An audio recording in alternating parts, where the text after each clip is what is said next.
Hello guys, இந்த வீடியோவில் நீங்கள் ஆர்டினோ கோடை ஓனாக எழுதணும்னா எப்படி லேர்ன் பண்ணணும் அப்படிங்கிறது தான் டிப்ஸ் அண்ட் ட்ரிக்ஸோட பார்க்க போகிறோம். ஸோ ஸ்கிப் பண்ணாமல் கடைசி வரைக்கும் நம்ம வீடியோவை பாருங்கள். இதுவரை நம்ம சேனலை நீங்கள் சப்ஸ்கிரைப் பண்ணலைன்னா மறக்காமல் நம்ம சேனலை சப்ஸ்கிரைப் பண்ணுங்கள்.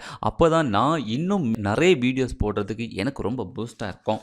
Welcome to mission Tamil electronics.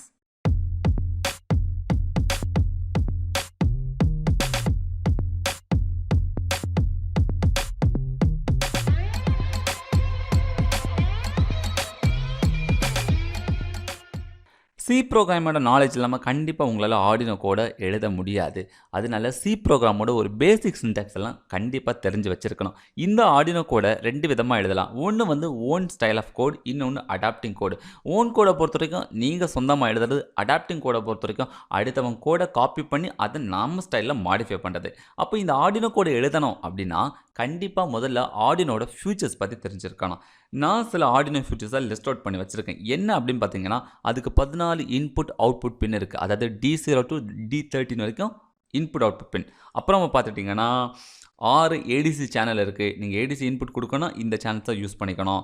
அதுக்கப்புறமா ஒரு serial communication, 6 pulse width modulation. அடுத்தது A0 அண்ட் A5 இந்த பின்னில் பார்த்தீங்கன்னா I2C பெரிஃபரல் இருக்குது. அதே மாதிரி D10, D11, D12, D13 பார்த்தீங்கன்னா SPI பெரிஃபரல் இருக்குது. இது எல்லாமே பார்த்துட்டிங்கன்னா IO பின்ஸ் வழியாக நாம் கொடுக்கக்கூடிய இன்புட் அவுட்புட் பெரிஃபரல்ஸ். ஓகே, அதுக்கப்புறமா நம்ம தெரிஞ்சுக்க வேண்டிய ஒரு முக்கியமான விஷயம் என்ன அப்படின்னு பார்த்தீங்கன்னா, ஒரு IO பின் வழியாக நம்ம ஆர்டினோ சிப்னால் மேக்ஸிமம் 40 மில்லியம்ஸ் கரண்ட் தான் டெலிவர் பண்ண முடியும். அதனால நாம் கொடுக்கக்கூடிய லோடும் 40 மில்லியம்ஸ் கரண்ட் கொடுக்குற மாதிரி லோடு தான் இருக்கணும். ஃபார் எக்ஸாம்பிள் எல்இடியை பொறுத்த வரைக்கும் எல்லாம் ஒரு 5 மில்லியம்ஸ் 10 மில்லியம்ஸ்க்கு உள்ளாடி தான் அது வந்து பவர் கன்சியூம் பண்ணும். ஆனால் ஒரு மோட்டாரை பொறுத்த வரைக்கும் 40 விட அதிகமாக தான் எடுத்துக்கும். அதனால தான் நடுவில் டிரைவர் போடுறோம். ஸோ நீங்கள் ஹார்ட்வேரை டிசைன் பண்ணும்போது இந்த விஷயத்தை மட்டும் நீங்கள் ஞாபகம் வச்சுக்கணும். ஆர்டினோ கோடோட பேசிக் ப்ரோக்ராமிங் ஸ்ட்ரக்சர் அப்படின்னு பார்த்தீங்கன்னா உள்ளுக்குள்ளே 2 ஃபங்க்ஷன் இருக்குது. ஒன்று வாய்டு செட்டப், இன்னொன்று வாய்டு லூப். வாய்டு செட்டப் என்ன பர்பஸ்க்காக அப்படின்னு பார்த்துக்கிட்டிங்கன்னா, இனிஷியலைசேஷன். நாம் வந்து ஆர்டினோவில் வந்து நம்ம டாஸ்க்கை பர்ஃபார்ம் பண்ணும்போது எந்தெந்த பின் இன்புட்டாக இருக்கணும், எந்தெந்த பின் அவுட்புட்டாக இருக்கணும், சீரியல் கம்யூனிகேஷன் உண்டா, எல்லாமே வந்து நாம் இங்கே தான் இனிஷியலைஸ் பண்ணணும். அதே நேரம் நீங்கள் ஒரு லூப் ஃபங்க்ஷன் எடுத்துட்டீங்க அப்படின்னா அங்கே பார்த்தீங்கன்னா ஆப்ரேஷனை பர்ஃபார்ம் பண்ணுறது, நீங்கள் என்ன டாஸ்க்கை வந்து நீங்கள் எழுத போகிறீங்க அப்படிங்கிறது தான் இந்த லூப்போடது. நம்ம அப்கமிங்காக வந்து நம்ம அதை பார்க்க தான் போகிறோம். பட் ஞாபகம் வச்சுக்க வேண்டியது இந்த 2 ஃபங்க்ஷனும் என்ன பர்பஸ்க்காக அப்படிங்கிறது. பேசிக்காக ஒரு இன்புட் அவுட்புட்டை பற்றி நம்ம ஃபஸ்ட்டு ஸ்டடி பண்ணுறோம் அப்படின்னு வச்சுக்கோங்க. நான் ஒரு எக்ஸாம்பிளாக நான் என்ன பண்ணியிருக்கேன் அப்படின்னா, ஒரு ஆர்டினோ போர்டில் எல்இடியை D13 கனெக்ட் பண்ணுறேன். இந்த எல்இடியை நான் ஹை பண்ணுறேன், இல்லைனா லோ பண்ணுறேன். அதாவது எல்இடி ஆன் பண்ணுறேன், இல்லைனா ஆஃப் பண்ணுறேன். அப்போ நம்ம கோட் எப்படி எழுதணும் அப்படின்னு பார்த்தீங்கன்னா, செட்டப்பில் இன்சுலேஷன். ஸோ இன்சுலேஷன் பார்த்தோம்னா நம்ம அந்த பின் இன்புட்டாக இருக்கணும், அவுட்புட்டாக இருக்கணும். அப்போ அதுக்கு அந்த கீவேர்டு என்ன அப்படின்னு பார்த்தீங்கன்னா, பின் மோட் ப்ராக்கெட்டில் அந்த வேரியபிள் நேம் கமா அதோட ஸ்டேட், இன்புட் ஸ்டேட்டா அவுட்புட் ஸ்டேட்டா. நாம எல்இடி கனெக்ட் பண்ணாலும் obviously it is output. So pin mode LED comma output. So இந்த எல்இடிங்கிறது D13. அந்த D13 குறிக்கிறதுக்கு நம்ம variable int LED equal to 13 இந்த மாதிரி ஒரு வேரியபிளை வாய்டு செட்டப்க்கு மேலே நம்ம இனிஷியலைஸ் பண்ணி வச்சுக்கலாம். அதுக்கடுத்தது லூப் செஷன் அப்படின்னு பார்த்தோம்னா அந்த இடத்துல தான் நம்ம டாஸ்க்கை பர்ஃபார்ம் பண்ண போகிறது. இங்கே டாஸ்க் என்ன அப்படின்னு பார்த்தீங்கன்னா, அந்த எல்இடியை ஆன் பண்ணணுமா இல்லை ஆஃப் பண்ணணுமா அப்படிங்கிறது தான். அப்போது நாம் அந்த பர்டிகுலர் பின்னை ரைட் பண்ணணும். அப்போ ரைட்னா என்ன அப்படின்னு பார்த்தோம்னா, டிஜிட்டல் ரைட் பிராக்கெட்ல எல்இடி கமா ஹை. அப்போ எல்இடி கமா ஹைனா ஆக்சுவலா அந்த D13 ஹை. அப்போ D13ங்கிற பின்னில் ஆக்சுவலா ஹைனா ஒரு 5 வோல்ட் பாஸ் ஆகுது. 5 வோல்ட் பாஸ் ஆகிறதுனால இங்கே எல்இடி க்ளோ ஆகுது. இப்போ உங்களுக்கு ஒரு கான்செப்ட் புரியுதுங்களா? இதில் நாம லேர்ன் பண்ணுறது என்ன அப்படின்னு பார்த்தீங்கன்னா, ஒரு பின்னை எப்படி அவுட்புட்டாக கான்ஃபிகர் பண்ணணும் அப்படிங்கிறதும், ஒரு அவுட்புட் டிவைஸை நாம் எப்படி ரைட் பண்ணணும் அப்படிங்கிறதான். இங்கே லாஜிக்காக நம்ம அண்டர்ஸ்டுட் பண்ணணும் அப்படின்னா, எல்இடி வச்சதுக்கு பதிலாக ஒரு பஸ்ஸரை ரீப்ளேஸ் பண்ணிங்கன்னா இந்த சவுண்டு ஜெனரேட் ஆகும். ஓகே, ஏன்னா நம்ம ஹார்ட்வேருக்கு அங்கே எல்இடி இருக்குது இல்லைன்னா பஸ்ஸர் இருக்குது அப்படிங்கிறது தெரியாது. அதை பொறுத்தவரை ஒரு வோல்டேஜ் அவுட்புட் ஆகுது. அவுட்புட் ஆகிற இடத்துல நான் எல்இடி கனெக்ட் பண்ணி ஸோ எல்இடி க்ளோ ஆகுது.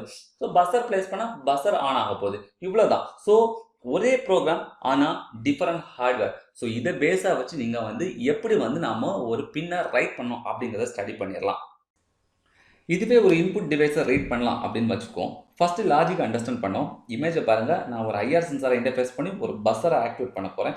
ஆனால் இந்த ஆர்டினோ போர்டுக்கு இங்கே ஐஆர் சென்சார் இருக்குங்கிறது தெரியாது. ஆனால் இன்புட்டாக வோல்டேஜ் வரும் அப்படிங்கிறது தெரியும். அப்போ நீங்கள் எந்த சென்சார் வேணால் இன்டர்ஃபேஸ் பண்ணிக்கலாம். சென்சார் சென்ஸ் பண்ணுற அதோட அவுட்புட் பின்னை நாம் ரீட் பண்ணால் மட்டுமே போதும். அப்போது ஒரே கோட் ஆனால் டிஃப்ரெண்ட் ஹார்ட்வேர். இப்போ கோடிங் எழுதணும் அப்படின்னு வருவோம்.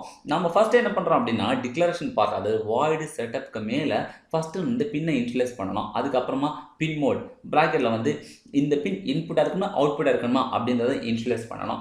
அதுக்கு அப்புறமா பார்த்தீங்கன்னா லூப் செக்ஷனில் இப்போ நம்ம சென்சாரோட ஸ்டேட்டஸை நாம் என்ன பண்ணுறோன்னா ரீட் பண்ண போகிறோம்.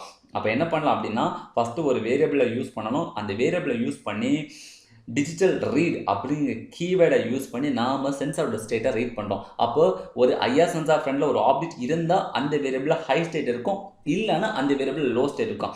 இப்போ இந்த வேரியபிளை யூஸ் பண்ணி நீங்கள் இஃப் கண்டிஷன் இல்லைனா ஒயில் கண்டிஷன் எந்த கண்டிஷன் வேணால் யூஸ் பண்ணி நீங்கள் கோட் எழுத முடியும். நான் இங்கே என்ன பண்ணியிருக்கேன்னா இஃப் அந்த கண்டிஷன், அதாவது அந்த variable is double equal to high R low. அப்போ ஹையாக இருந்துச்சுன்னா ஒரு ஆள் வந்திருக்காங்க அப்படின்னு அர்த்தம், இல்லைன்னா எந்த ஆப்ஜெக்ட்டுமே வரலை அப்படிங்கிறத அர்த்தம். அப்போது அதோட அவுட்புட் ஸ்டேட்டை வந்து நான் உள்ள கோடிங்காக அதாவது ஆப்ரேஷன் எழுதுனேன். So digital write buzzer comma high, இல்லைனா digital write else, digital write buzzer comma low. So இந்த மாதிரி நீங்கள் வந்து ஒரு பின்னை ரீட் பண்ணி அதோட ஏற்ற மாதிரி ஒரு ஆப்ரேஷனை உங்களால் பெர்ஃபார்ம் பண்ண முடியும். அடுத்ததாக பார்த்தீங்கன்னா ஏடிசி எதுக்காக அப்படின்னு பார்த்தீங்கன்னா மெஷர்மெண்ட்டு. எக்ஸாம்பிளாக நான் என்ன பண்ணியிருக்கேன்னா ஒரு கேஸ் சென்சாரை இன்டர்ஃபேஸ் பண்ணி வச்சுருக்கேன். சென்சாரில் இருக்கக்கூடிய A0 டெர்மினலில் ஆர்டினோவில் இருக்கக்கூடிய ஏதாவது ஏடிசி சேனலை நம்ம கனெக்ட் பண்ணிக்கலாம். ஆனால் நான் இங்கே A0வில் கனெக்ட் பண்ணி வச்சுருக்கேன். இப்போ என்னால் கேஸோட லெவலை கண்டிப்பாக மெஷர் பண்ண முடியும். ஒரு பேசிக் கோடை பார்த்தா உங்களுக்கு புரியும். டிக்ளரேஷன் பார்ட், இன்ஸ்டலேஷன் பார்ட் எல்லாமே சேம் தான். ஆனால் லூப்பில் நாம் என்ன பண்ணணும் அப்படின்னா ஒரு வேரியபிளை உருவாக்கி அனலாக் ரீட் ஆஃப் அந்த சேனல் நேம், நான் இங்கே A0வில் கனெக்ட் பண்ணிருக்கனால A0 கொடுத்தாச்சுன்னா ரிசல்ட் வந்து அந்த வேரியபிளில் ஸ்டோர் ஆகி இருக்கும். நீங்கள் இப்போ அந்த வேரியபிள் இருக்கக்கூடிய வேல்யூவை ஒரு இஃபல்ஸ் கண்டிஷன் இல்லைன்னா ஒயில் கண்டிஷனை யூஸ் பண்ணி என்ன வேணாலும் நீங்கள் ஆப்ரேஷன் பண்ணிக்கலாம். பட் இந்த இடத்துல ரொம்ப கவனமாக இருக்க வேண்டிய விஷயம் என்ன அப்படின்னு பார்த்தீங்கன்னா ஏடிசியோட ரிசல்ட் என்னவாக இருக்கும்னா 0 to 1024 அப்படிங்கிற வேல்யூ தான் இருக்கும். பட் அதை வந்து நீங்கள் கால்குலேட் பண்ணி அது ஒரு பெர்சன்டேஜ் பேஸ்ட், அது மேப்புங்கிற கோட் ஆப்ஷன்லாம் இருக்குது, அதை வச்சு நீங்கள் பெர்சன்டேஜ் பேஸாகவே எடுத்துக்கலாம். அடுத்ததாக பார்த்தீங்கன்னா serial communication, bluetooth, GSM, GPS, wifi எல்லாத்துக்குமே சீரியல் கம்யூனிகேஷன் தான் யூஸ் பண்ணுறோம். அப்போது ஒரு சீரியல் கம்யூனிகேஷன் கோடை எழுதுறது எப்படி அப்படிங்கிறத நம்ம தெரிஞ்சுக்கணும். நம்ம ஆர்டினோ போர்டு பார்த்துட்டிங்கன்னா நம்ம பின் D0 and D1 தான் சீரியல் கம்யூனிகேஷனுக்கு ஸ்பெசிஃபிக்காக அலோகேட் பண்ணி வச்சுருக்காங்க. அந்த D0 பார்த்தீங்கன்னா RX அண்ட் D1 பார்த்தீங்கன்னா TX. ஸோ ஒரு ஆர்டினோ இருக்கக்கூடிய TX and RX அப்படிங்கிற பின்ன நீங்கள் எந்த சீரியல் கம்யூனிகேஷன் ப்ரோட்டோக்கால் இருக்கோ ஹார்ட்வேரில் கனெக்ட் பண்ணுறீங்க. எக்ஸாம்பிளாக ப்ளூடூத் எடுத்துக்கிட்டோன்னா அதில் இருக்கக்கூடிய TX RXை இங்கே கிராஸாக கனெக்ட் பண்ணணும். அதாவது அந்த TXஐ இங்கே RX கூட இந்த TXஐ அந்த RX கூட கனெக்ட் பண்ணணும்.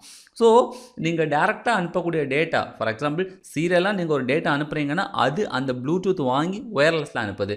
GSM, GPS, வைஃபை எல்லாமே அப்படி தான். ஏன்னா அந்த டிவைஸ்லாம் அந்த பர்டிகுலர் ஒர்க்குக்காக ஸ்பெசிஃபிக்காக டிசைன் பண்ணியிருக்காங்க. பட் நம்ம கண்ட்ரோலருக்கு அங்கே ப்ளூடூத் இருக்குது, GSM இருக்குது, GPS இருக்குது அப்படிங்கிறது தெரியாது. ஆனால் நாம் சீரியலாக அனுப்பக்கூடிய டேட்டா தான் அது வாங்கி ஒயர்லெஸில் ட்ரான்ஸ்ஃபர் பண்ணுது. ஒரு பேசிக்கான கோடை வந்து இப்போ நீங்கள் பார்த்தா புரியும் அப்படின்னு நான் நம்புகிறேன். இன்ஸ்டலேஷன் பார்ட்டில் என்ன பண்ணணும் அப்படின்னு பார்த்தீங்கன்னா serial.begin அப்படின்னு சொல்லிட்டு ப்ராக்கெட்டில் அதோட பாட் ரேட்டை கண்டிப்பாக ஸ்பெசிஃபை பண்ணி தான் ஆகணும்.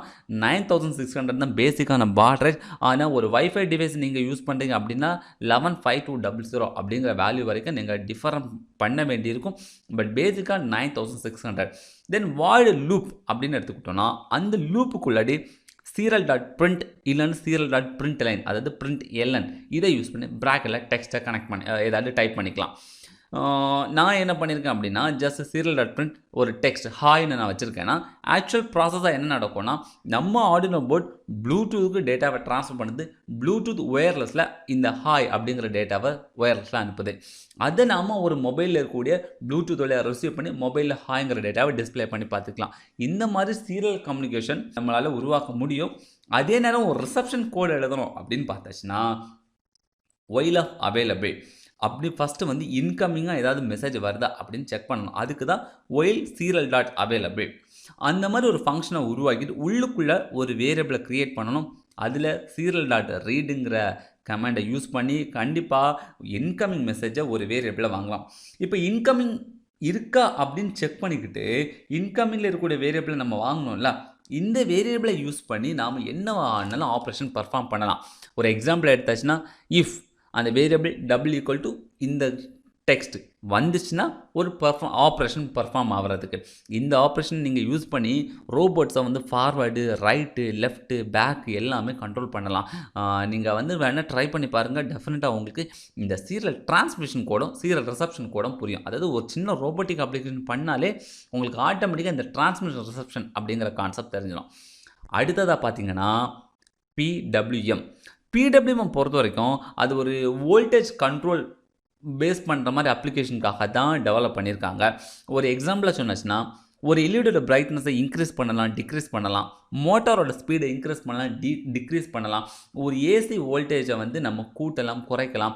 இந்த மாதிரி நம்ம வோல்டேஜை கண்ட்ரோல் பண்ணுற மாதிரி அப்ளிகேஷன்லாம் இந்த பிடபிள்யூஎம் வச்சு பர்ஃபார்ம் பண்ணலாம். இந்த பிடபிள்யூஎம் வந்து நாம் ஆர்டினோவில் D3, D5, D6, D9, D10, D11 இந்த பின்ஸில் மட்டும்தான் நம்மளால் பர்ஃபார்ம் பண்ண முடியும். வேறு எந்த பின்லையுமே பிடபிள்யூ ஜென்ரேட் பண்ண முடியாது. ஒரு எக்ஸாம்பிளாக நம்ம எடுத்துக்கிட்டோம்னா, ஒரு எல்இடியை D6 கனெக்ட் பண்ணி வச்சுருக்கேன் அப்படின்னு வச்சுக்கோங்க. அப்போ நமக்கு இதுக்கு கோடிங் எப்படி எழுதணும் அப்படின்னு பார்த்தீங்கன்னா, அனலாக் ரைட் ப்ராக்கெட்டில் எந்த பின் நேம்னா நான் சொன்ன நம்ம D3லேருந்து D11க்குள்ளாடி அந்த பர்டிகுலர் 6 பின்னில் எந்த பின் வேணும்னு வச்சுக்கலாம். Comma value. இந்த வேல்யூ கண்டிப்பாக 0 to 255 வரைக்கும் தான் இருக்கணும். அது எக்ஸிட் ஆகக்கூடாது. என்ன காரணம் அப்படின்னு பார்த்தீங்கன்னா, இங்கே 8 பிட் பிடபிள்யூஎம் தான் இந்த ஆர்டினோவில் யூஸ் பண்ணியிருப்பாங்க. அப்போ 8 பிட்டோட வேல்யூ மேக்ஸிமம் பார்த்தீங்கன்னா 255 தான். அதனால இதை 0 to 255 வரைக்கும் வச்சுக்கணும். இந்த வேல்யூவை சேஞ்ச் பண்ணி நீங்கள் டிஃப்ரெண்ட் வோல்டேஜை எடுத்துக்கலாம். அதாவது 0லேருந்து 255 என்ன வேல்யூ வேணாலும் வச்சுக்கலாம். அப்போ நீங்கள் வேல்யூ சேஞ்ச் பண்ணி பாருங்கள். உங்களோட எல்இடியோட பிரைட்னஸும் கண்டிப்பாக டிஃபர் ஆகும்.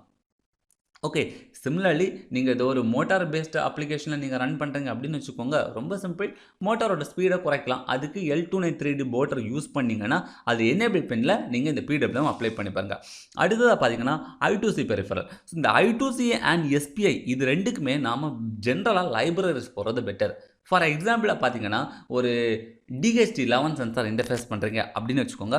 ஃபஸ்ட்டு கூகுளில் போய் ஆர்டினோ லைப்ரரி 11 சென்சார் அப்படின்னு நீங்கள் போட்டிங்கன்னா ஆட்டோமேட்டிக்காக அது GitHub அப்படிங்கிற வெப்சைட்டு கண்டிப்பாக அது லிங்க் பண்ணோம். அந்த GitHub வெப்சைட்டுக்கு உள்ளாடி போய் நீங்கள் லைப்ரரியை டவுன்லோட் பண்ணுங்கள். டவுன்லோட் பண்ணி அந்த லைப்ரரி ஃபைல் அது ஜிப் ஃபைலாக இருக்கும். அதை வந்து நீங்கள் வந்து நம்மளோட லைப்ரரியில் அப்லோட் பண்ணுங்கள். அப்லோட் பண்ணிங்கன்னா ஆட்டோமேட்டிக்காக எக்ஸாம்பிள் கோடில் வந்து உங்களுக்கு சாம்பிள் கோடு வரும். நீங்கள் ஸ்ட்ரைட்டாக எக்ஸாம்பிள் போங்க, சாம்பிள் கோடு கண்டிப்பாக இருக்கும். அதில் இருக்க கோடை நீங்கள் மாடிஃபை பண்ணி ஒரு ஒரு DHT11 இருந்துச்சுன்னு டெம்பரேச்சர் அண்ட் ஹியூமிடிட்டி அங்கே ஒரு வேரியபிள் இருக்கும். அந்த வேரியபிளை வாங்கி நீங்கள் என்ன வேணாலும் உங்கள் டாஸ்க்கை பர்ஃபார்ம் பண்ணுங்கள். என்னை பொறுத்த வரைக்கும் இதுதான் better choice. I2C and SPI based sensors எல்லாத்துக்குமே இன்டர்நெட்டில் லைப்ரரி அவைலபிள். நீங்கள் அதை டவுன்லோட் பண்ணிவிட்டு நம்ம ஆர்டினோ ஐடியில் அப்லோட் பண்ணிடுங்க. எக்ஸாம்பிள் கோடு கிடச்சிரும். எக்ஸாம்பிள் கோடில் இருக்கக்கூடிய வேரியபிளை எடுத்து நீங்கள் உங்கள் டாஸ்க்கை பர்ஃபார்ம் பண்ணுறது தான் நல்லது. இவ்வளோ தான் என்னை பொறுத்த வரைக்கும் ஒரு பிகினர் தெரிஞ்சிக்க வேண்டிய விஷயங்கள். இதை தாண்டி நீங்கள் வந்து எதாவது தெரிஞ்சுக்கணும் அப்படின்னு நினச்சிங்கன்னா கீழே கமெண்டில் வந்து உங்களுக்கு என்ன பெரிஃபரல் பற்றி தெரிஞ்சுக்கணும்னு நீங்கள் போடுங்க. அதை பற்றி நான் தனியாக வீடியோவாக போடுறேன். ஐ ஹோப் உங்களுக்கு இந்த கான்செப்ட் புரிஞ்சு நான் நம்புகிறேன். இந்த வீடியோ பிடிச்சிருந்தா லைக் பண்ணுங்கள், ஷேர் பண்ணுங்கள், மறக்காமல் நம்ம நீங்கள் சப்ஸ்கிரைப் பண்ணும்போது அது நான் நிறைய வீடியோஸ் போட எனக்கு ரொம்ப பூஸ்டாக இருக்கும். Thank you guys. இன்னொரு வீடியோவில் பார்க்கலாம். பாய் பாய், see you.